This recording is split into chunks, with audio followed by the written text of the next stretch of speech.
Board examination 2026 में SST में 95 marks score किए थे out of 100, secure 88.4% in my class. धावा यही बुक से मैंने पूरे साल पढ़ाई की। Hello friends, welcome back to my channel Shweta's creation. और मैंने अपने क्लास 10th बोर्ड एग्जामिनेशन 2026 में एसएसटी में 95 मार्क्स स्कोर किए थे out of 100 and in fact you can also score 95, 98 and in fact 100 out of 100 in SST very easily. तो आज इस वीडियो में मैं यही बताने वाली हूँ कि आपको एसएसटी के लिए किस तरीके से, किस स्ट्रैटेजी से आपको प्रिपेयर करना है, किस तरीके से आपको अपने आप को पढ़ना है ताकि आप एसएसटी में अच्छे मार्क्स स्कोर कर सको। So this video is all for my juniors जो ये वीडियो देख रहे हैं और अपना मतलब एसएसटी में अच्छे मार्क्स स्कोर करना चाहते हैं, उनके लिए ये वीडियो है। So guys, I have secured 88.4% in my class 10th। और अगर आपने अभी तक वो वाली वीडियो नहीं देखी है तो मैं नीचे लिंक दे दूँगी, आप वो वाली वीडियो पे टैप करके आप देख सकते हैं। सो फ्रेंड्स, पहले हम बात करते हैं कि मैंने बुक कौन सी रेफ़र की थी। तो मैं अपनी क्लास 10th की पूरी जर्नी में मैंने एनसीईआरटी बिल्कुल भी नहीं पढ़ी थी।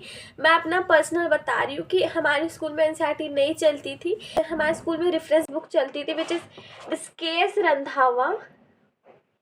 यही बुक से मैंने पूरे साल पढ़ाई की है and in fact this is the best book I will recommend to you कि आपको यूज़ करनी चाहिए इसकी। देखो, पहली बात तो लैंग्वेज बहुत ज़्यादा सिंपल है, कॉम्प्लेक्स लैंग्वेज का यूज़ नहीं किया गया है, बच्चा रीड करके भी स्टोरी को समझ सकता है।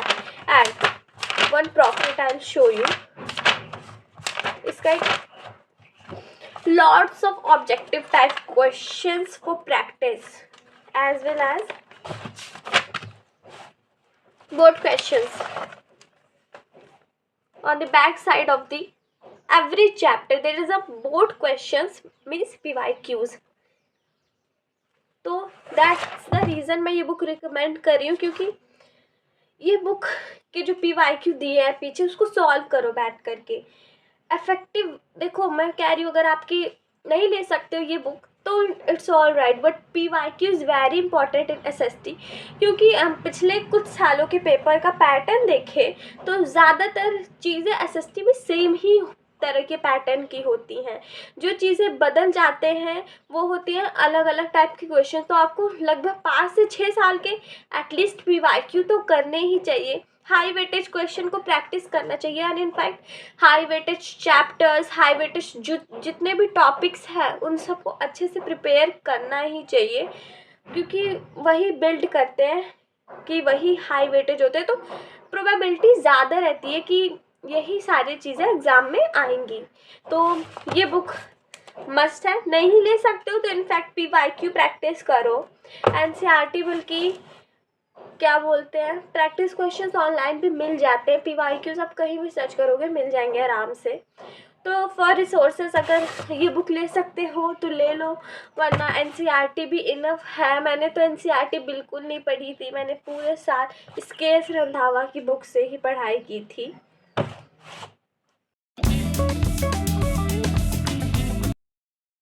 नेक्स्ट टॉपिक पे बात करूँ अगर वन शॉट वीडियो या यूट्यूब चैनल एसएसटी की प्रिपरेशन के लिए, तो फर्स्ट ऑफ ऑल मैं दिग्रास सर की बात करूँगी। दिग्रास चैप्टर्स को बहुत अच्छे से एक्सप्लेन करते हैं, उनकी one shot video worth it रहती है, वो देख लो। या तो अगर आपको जल्दी से चैप्टर को समझना है, कोई भी चैप्टर है जिसका वेटेज कम है और अच्छे से आपको समझना है, तो आई विल रिकमेंड क्रिएटिव लर्निंग 2.0 कृति दी का चैनल। बहुत अच्छे से उन्होंने एसएसटी एक्सप्लेन किया एंड इनफैक्ट अगर आप उनकी वीडियोस देखोगे वन शॉट तो आपको डेफिनेटली क्लास में ही वो चीज़ लर्न हो जाती है, क्योंकि मैंने पर्सनली कृति दी से पढ़ा है, मैंने बहुत सारी उनकी वीडियोस देखी है। तो आई विल रिकमेंड दिग्रास और creative learning 2.0 for one shot to clear your doubts as well as lectures. तो ये होता है हमारा कि ऑनलाइन में आपको क्या करना चाहिए। नेक्स्ट हम बात करें सैम्पल पेपर्स की, तो मैंने यूज़ किया था एडुगार्ड का सोशल साइंस का सैम्पल पेपर। बट अगर मैं रियलिटी बताऊँ तो अगर आप एसएसटी में सैम्पल पेपर करना चाहते हो तो ले लो डेफिनेटली, इसमें कोई ख़राब चीज़ नहीं है। लेकिन मैं एक चीज़ बता रही हूँ कि अगर सैम्पल पेपर नहीं लेना है तब भी आप एसएसटी में अच्छा स्कोर कर सकते हो, सिर्फ और सिर्फ पीवाईक्यू की मदद से। And lots of practice required to obtain like 95+। बहुत ज़्यादा प्रैक्टिस चाहिए होती है, आप लिख के प्रैक्टिस करो। तो मैं तो कहूँगी कि आप ले लो जिसका आपको चाहिए वो ले लो, या तो आप पीवाईक्यू प्रैक्टिस करो। क्योंकि देखो एसएसटी का तो मैंने बता ही दिया है कि पीवाईक्यू मोस्ट इम्पॉर्टेंट होते हैं एसएसटी के लिए।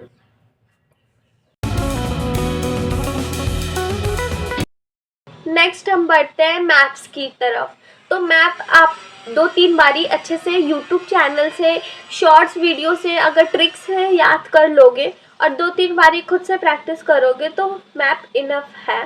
और मैप को आपको ज़रूर अपने दिमाग में एक रिमाइंडर की ओर से रखना ही है कि वरना एग्ज़ाम में सबसे ज़्यादा क्या होता है ना कि बच्चे मैप ही भूलते हैं। एंड मेरे 2 नंबर मैप में कटे थे, मैं बता रही हूँ। मैंने 95 स्कोर किया था जिसमें मेरे 3 मार्क्स कटे थे एमसीक्यू में एंड 2 मार्क्स कटे थे मैप में, जस्ट बिकॉज मैंने ये मिस्टेक की थी। आप ना करो, आप मैप को इग्नोर बिल्कुल मत करना, वरना फालतू का नंबर आपका मैप में ही कट जाएगा जैसे मेरा कटा था। तो मैप को अच्छे से प्रैक्टिस कर लेना। और वैसे भी मैप को अगर आप आधा 1 घंटा दे दोगे ना आराम से खींच करके, तो बहुत अच्छे से आपका मैप अच्छे से प्रिपेयर हो जाएगा। तो friends, last and most important point, writing practice plus paper presentation tips. ये सारी चीज़ें बहुत इंपॉर्टेंट है गाइस। अगर आपने आंसर बहुत अच्छे से लिखा है, आपका पेपर प्रेजेंटेशन नहीं है, तो आपके मार्क्स ऑफकोर्स डिटेक्ट हो जाएंगे। एसएसटी में ज़्यादा से ज़्यादा कोशिश करना कि आप आंसर्स को पॉइंट्स में लिखो, वैलिड पॉइंट्स लिखो और पॉइंट्स में ही लिखो। ज़्यादा से ज़्यादा कोशिश करो, क्योंकि पैराग्राफ में लिख के आते हो तो बहुत चांसेस होते हैं कि आपके नंबर डिटेक्ट हो सकते हैं। तो राइटिंग प्रैक्टिस के लिए इस टाइप्स की आती है पेपर आंसर शीट्स, तो आप ये परचेज़ कर सकते हो, वरना आप किसी भी रफ कॉपी में भी लिख सकते हो। तो मैं तो इस तरीके की, मेरे घर में एक बंडल थी प्रैक्टिस के लिए, मेरे पापा लेकर के आए थे, और ये मैंने इसमें लिख के प्रैक्टिस करती थी गाइस। और paper presentation and her answer के कीवर्ड्स को अंडरलाइन करना बहुत ज़्यादा इंपॉर्टेंट होता है गाइस, क्योंकि देखो एग्जामिनर के पास इतना टाइम नहीं है कि आपके आंसर्स को अच्छे से पढ़े। वो देखता है कि आपने अच्छे से पॉइंट वाइज लिखा है, आपने कीवर्ड्स लिखा है, उसको अंडरलाइन किया है, इंपॉर्टेंट पॉइंट्स को आपने अंडरलाइन करके हाईलाइट किया है अंडरलाइन करके, तो ये सफिशिएंट होता है। एग्जामिनर आपके नंबर फिर नहीं काट सकता, वो आपको फुल के फुल मार्क्स ही देगा। तो ये चीज़ रहती है एसएसटी में। आप एसएसटी में बहुत अच्छे से स्कोर कर सकते हो, सिर्फ और सिर्फ PYQ, paper presentation, writing practice की वजह से आप इतनी ही चीज़ों से आप एसएसटी में अच्छा स्कोर कर सकते हो। एमसीक्यू प्रैक्टिस भी कर लेना, क्योंकि मेरे जो 3 मार्क्स के एमसीक्यू कटे थे वो मेरी सिली मिस्टेक थी। अवॉइड करना सिली मिस्टेक, ज़्यादा से ज़्यादा अवॉइड करना कि ना हो पाए। तो यही था, इस सिर्फ इतनी चीज़ों से ही आप एसएसटी में अच्छे मार्क्स स्कोर कर सकते हैं। And that is for the today's video. So stay tuned in my channel, and आपको किस और टॉपिक पे वीडियो चाहिए मैं वो भी ले आऊँगी। Okay, bye bye.